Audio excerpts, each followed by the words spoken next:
Welcome to Upfront. My name is Mary Ruth Harris. We are at Ronna-Rae Leonard's office in downtown Courtenay, and it is so great that she had the time to fit us in so we can sit down and have a great conversation about all the different issues that are facing the legislature right now, and there is a lot. Thank you so much for joining us today. It's a pleasure to be here. Thank you very much for having me.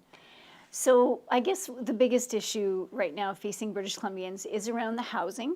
We've heard about it from all the different municipalities at the recent AVICC conference, which is the Association of Vancouver Island Coastal Communities. It was a gathering of the mayors and the councillors, and it was at the top of everyone's mind, trying to fill the hole that seems to exist. We've got a lot of single family dwellings that seem to now be out of the reach of some financially, and we have a lot of condominiums, but there doesn't seem to be a bridge in there for the middle class to kind of fall into housing when they're ready to have their families. How is it that you, as a member of the legislature, are going to solve that problem? Well, I think that housing is one of the big issues that really drew me into the political arena in the first place, and I'm very proud of the 30-point plan that our government has just rolled out in this past budget.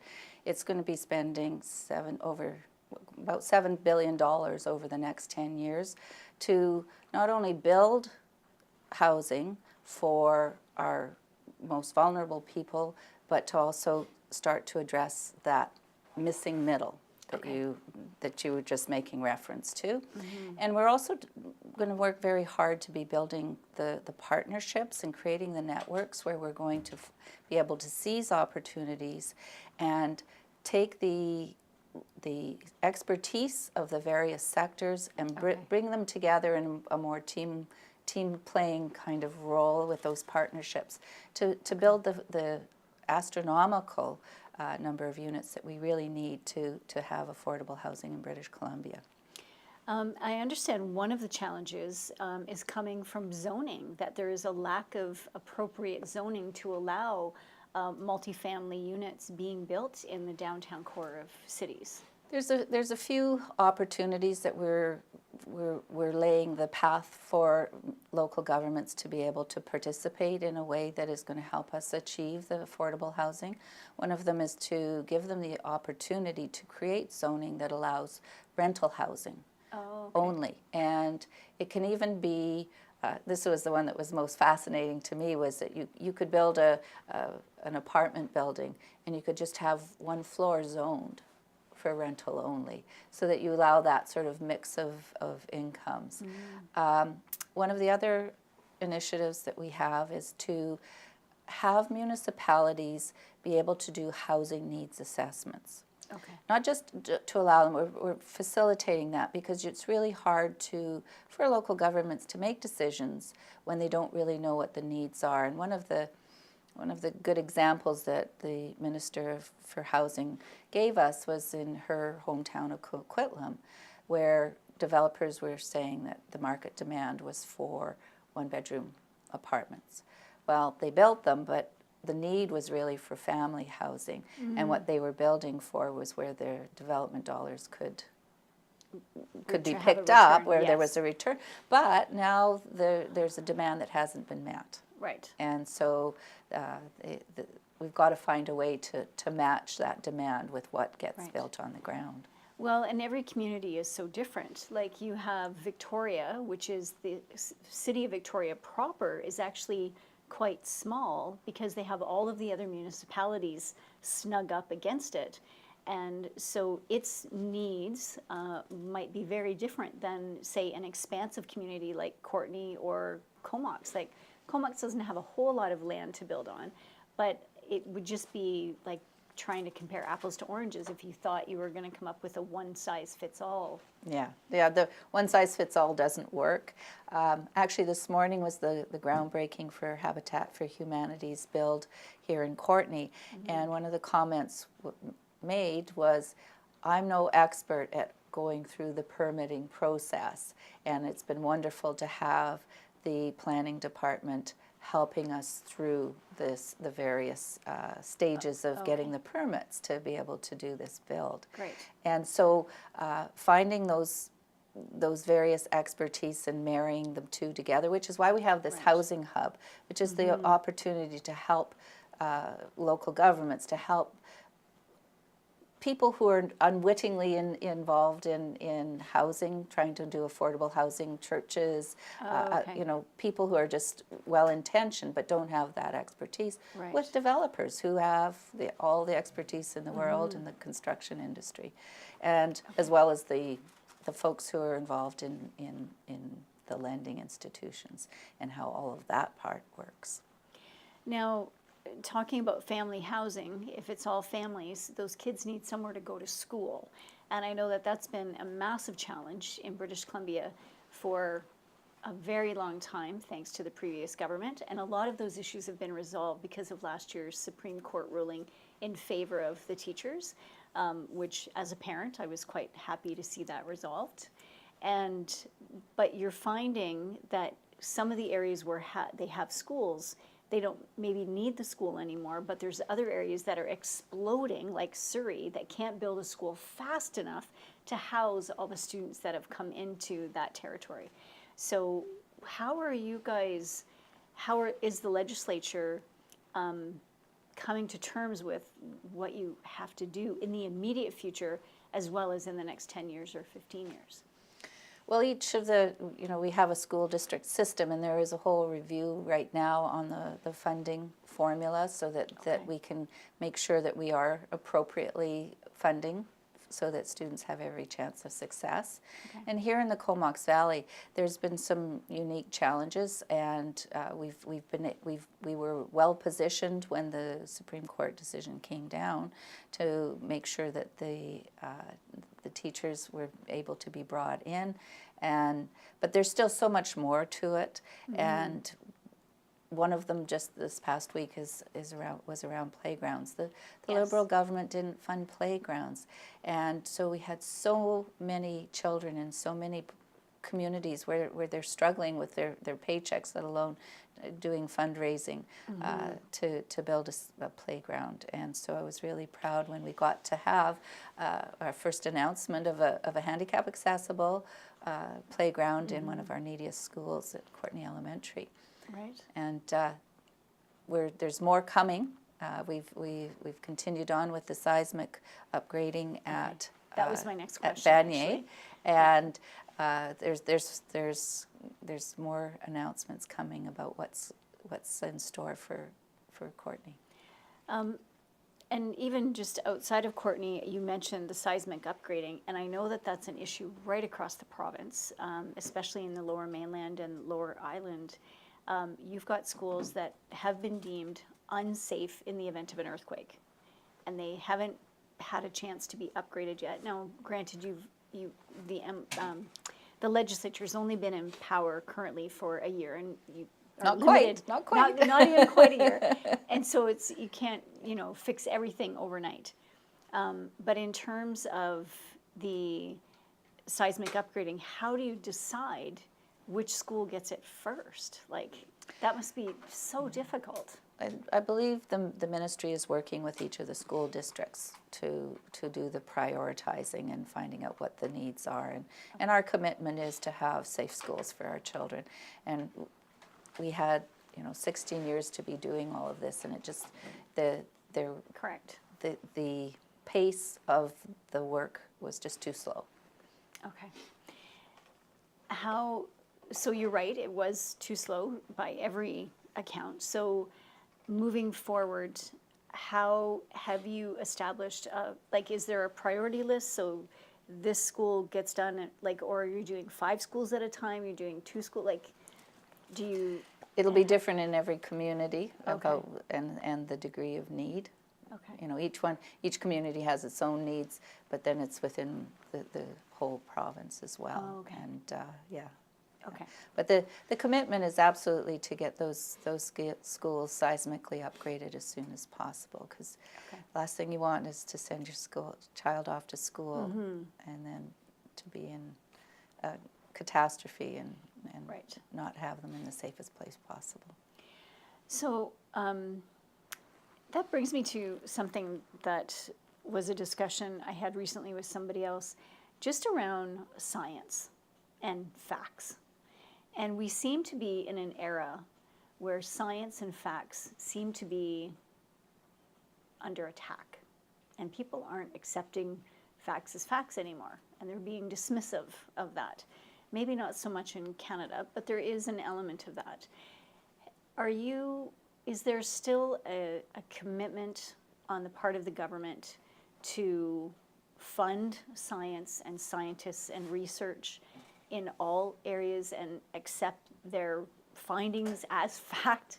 Like, what's the approach? Yes, to make decisions that are based on sound science is really an important aspect of making good decisions, good decisions that are well-rounded for people, for the environment, for our economy.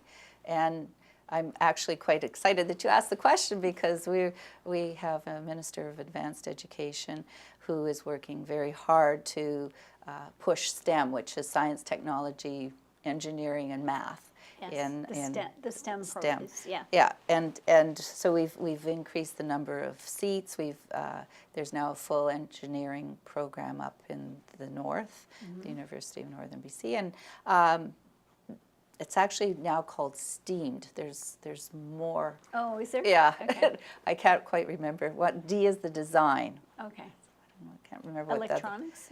Yeah, maybe. Yeah. Yeah. Okay. Yeah. So there's a real push for us. We're almost every day we're hearing about how 80% of jobs are going to require some post-secondary education, Right. because it's just the advances in science and technology are such that we need to. We knew it isn't fiction. You know, Right. the future is now, and if we want our economy to move forward, we have to be truly committed to it. Right. And so we're definitely investing in our future generations to make sure that they can step up to the plate and we can get into that new economy. Over the last 18 months, we've had some interesting developments with our neighbor to the south, and that has actually led to a reversal of the brain drain, where we're actually getting a lot of the professionals and the people that have focused on STEM courses come north instead of ours going south. Have you seen a benefit of that across British Columbia, or has that been a conversation around the? That the sounds like a cabinet table? conversation for our Minister of Jobs, Trades, and Technology. Yeah, that's actually news to me that there's a reverse of the brain drain. That's a good news story. It is. We do need, if we want to move forward with training, we need people to be able to do the training.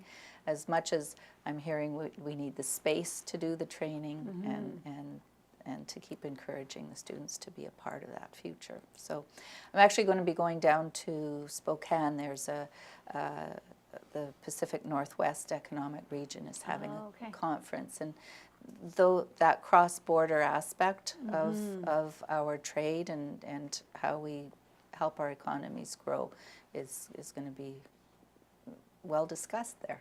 Okay.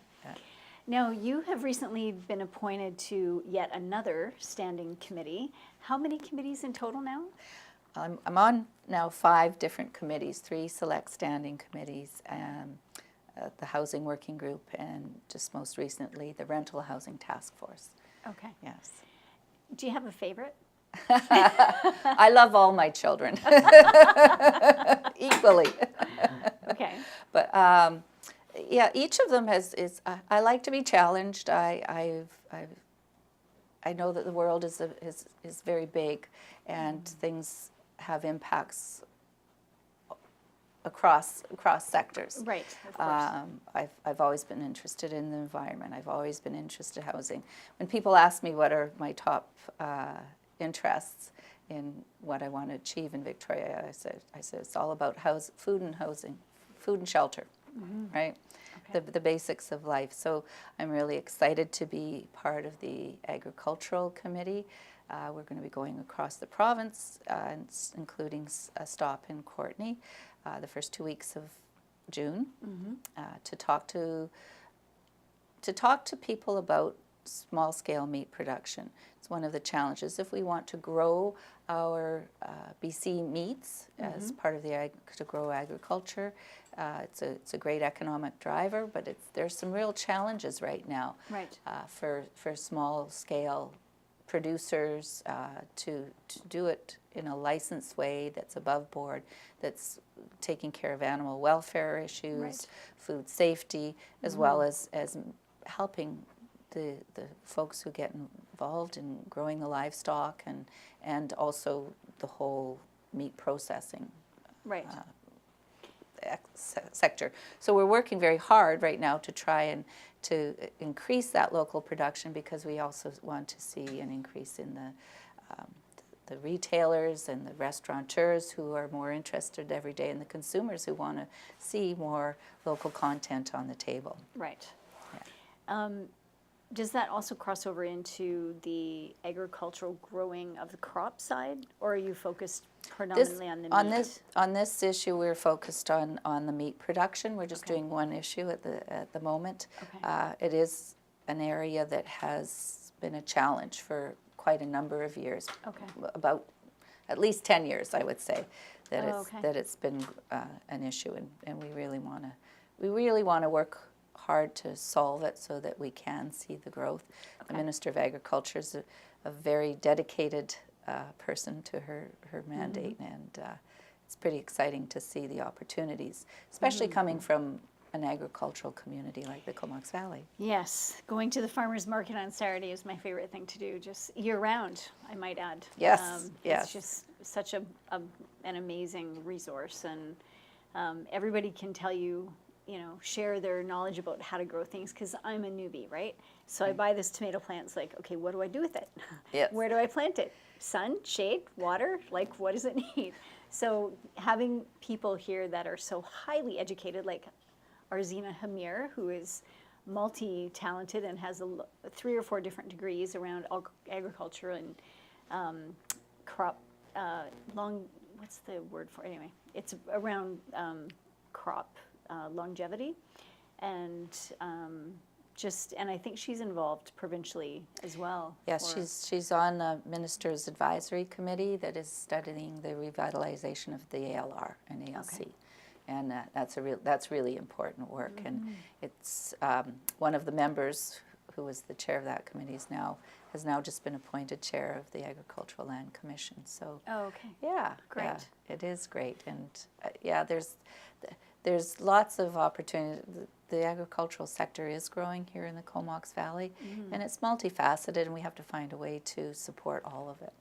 I think one of the most interesting things for me is I've recently met a husband and wife, young, like I don't even think they're 30 yet, but they've chosen to settle here in the valley, and they've started an organic farm, both with chickens and pork, I believe, as well as some greens and some vegetables. And in speaking to some of the other local farmers, they're trying everything they can to find ways to bring young people into the industry, going so far as to going to existing farmers that are on the verge of retirement, where there's no one coming up in their family that wants to have anything to do with the farm, and renting out pieces of land, because as Arzina and her family have proven, they're only farming about 1.5 acres of their land. They're doing it by hand, but it's more than enough to create a living for them, and trying to educate the younger farmers. Is there going to be a program provincially to encourage young farm development? Well, what you just described is absolutely one of the issues that we're facing, is the aging farmers, and what are we going to do to support young farmers to come into the industry? And so that is a focus of our government for sure. And just as with housing, the issue of land affordability is really strong. but there are opportunities that we can, as long as we stay focused on that. I think that was one of the challenges in the past, is that there's been a lot of focus on the international scene and the big agribusiness, Right. and there is a need for us to find a way to make BC's agriculture prosper. Right. And a large part of it is finding those niches that'll work. And actually, we're growing a pretty successful agricultural sector here in the Comox Valley. It's starting. There's lots of examples that I get to take to the table for There discussion. is. Yeah. Okay, well, that's good. So you're using us as Absolutely. the epitome. If you want to be successful, look at what they're doing here. Okay, well, that's good. One of the things, just looking at the image over your desk of the wolves and the encroachment of the human footprint on traditional lands of wildlife is becoming an ongoing issue. It used to be once in a while you'd hear of like a wolf or a coyote or a mountain lion strolling into town, but now it seems to be happening a lot more.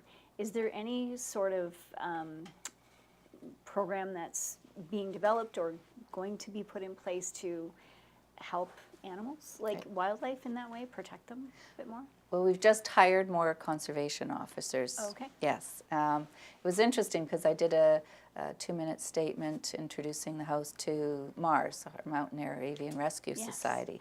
And they're getting more and more calls every year about various, not just birds, but animals as well. And the point that they make is that there is this wildlife-human interface that's causing that increase. And so their goal is to do more education, and that's exactly what we're looking at with the introduction of new conservation officers, is to help with that human-wildlife interface and make sure that we're starting to, I guess, mostly educate us about how we can better live.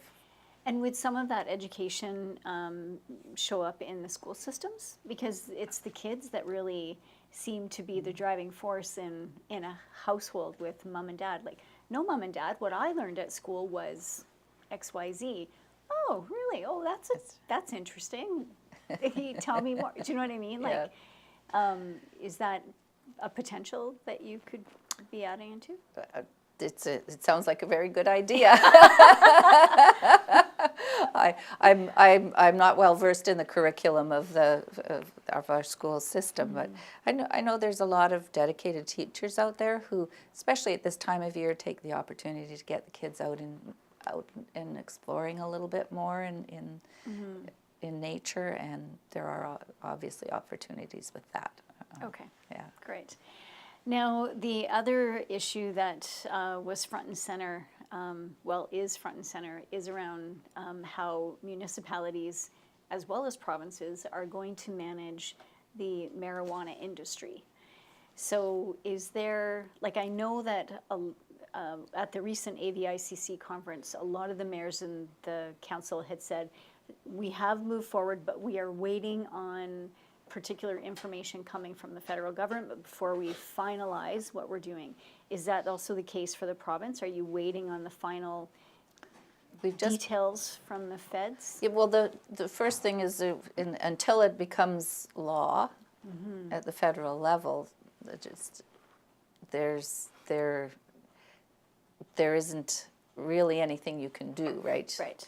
Although we have passed 2 pieces of legislation this past week around the structure of how we're going to operate. Okay. And so we're going to be in British Columbia, when it becomes law, there will be distribution through the same kind of processes that we have for liquor. Oh, okay. So it's through liquor distribution. It'll be through cannabis distributions. Okay. So it'll And will be a it be under the controllable same roof footprint? Like half will be liquor and the other side will be marijuana, or you haven't got that far in the planning yet? Well, no, the expectation is that they will be standalone. Okay. So a marijuana outlet cannot be selling liquor. Okay. Cannot be selling candy. It can, Right. you know, it's the Singular. one-stop one shop. Right. And that's all. So if you have a facility that, like a retail outlet, and you want to sell marijuana, you have to have a separate door. Okay, And it has to be totally separate from the rest of the store. got it. Okay, So that's one of the things that we're doing, and it's still going to be up to the local governments about how they zone and allow right, facilities. right. But at least you have that particular piece settled, which is. Yes, yes, Okay. yes. Our Minister of the Solicitor General has worked very hard on that, Right. to make sure we get it Right. well in place. Yes, good. And there's going to be, just like I believe it's Colorado had a similar situation where the edibles are not part of the story yet. Oh, okay. It'll come at a later date. So it's Okay. sort of a gradual entry is Oh, my okay. understanding Great. on how that's going to roll out. Okay. Now let's jump back to housing for a minute. What are the immediate plans in terms of determining, like, is there a timeline for the determination of what municipality needs what, like in their assessments? There are some deadlines around the assessments, and then Okay. there's updates every so many years. Okay. Right now, every official community plan has to has to talk about affordable housing, but it's all very passive. It isn't, because municipalities Right. don't do the building. Right. It's just more of opportunities. So this is Okay. just help to inform the decision-making process, and by keeping it, some municipalities have already done the assessments Okay. and have been moving forward on it. But this is an opportunity to support the ones that don't, so that they can get on with making good plans. Because there is a significant amount of money on the table right now from the federal government and as well as provincial government too, right? Like in terms The of, province is hands and shoulders more involved in housing than the federal government at Okay. this point in time. All right. So all of that there is opportunity for, we are getting all of the federal dollars. I don't know if you've heard that we've just had an approval for 46 of the supportive modular units coming to Courtenay. oh, great. Yeah, and it's wonderful because it is the municipality has stepped up to provide the land. They're undergoing right now the zoning issue to make sure that it can be done. But it's such a wonderful partnership. It's going to, we have, I don't know, I can't remember how many years it's been that the number of homeless or near homeless or at risk of homeless has been growing from, it was 80 back, 10 years ago. It's 157 was at the last count. Right. This is such a fabulous opportunity. We're breaking ground. We're finally going to get the 32 or 35 units at Braidwood, which are going to be mixed of Okay. the 375 up to I better not say the exact amount. I think it's 750. So there's going to be a range of affordability, but all intent on helping that missing middle to find housing that they can afford. Okay. So the ball is rolling, Yeah. and what I've been saying, which is something that I'm really experiencing whenever we get talking about housing, is that there is a sense of aspiration in communities and a sense of hope that we can get there, and people are not wanting to be left behind now. Right. Okay. So I see it's starting to happen, and I think it's going to grow, and success builds success. Right. Yes. Okay. Well, on that positive note, unfortunately, our time has come to an end. I told You're you that right. It does go fast. So thank you so much for joining us today. We really appreciate you making time for us and for being so open and for just answering all the variety of questions, some of which were outside of your purview, but you handled them brilliantly. Thank you. You've been watching Up Front. I'm Mary Ruth Harris. Thanks so much for joining us.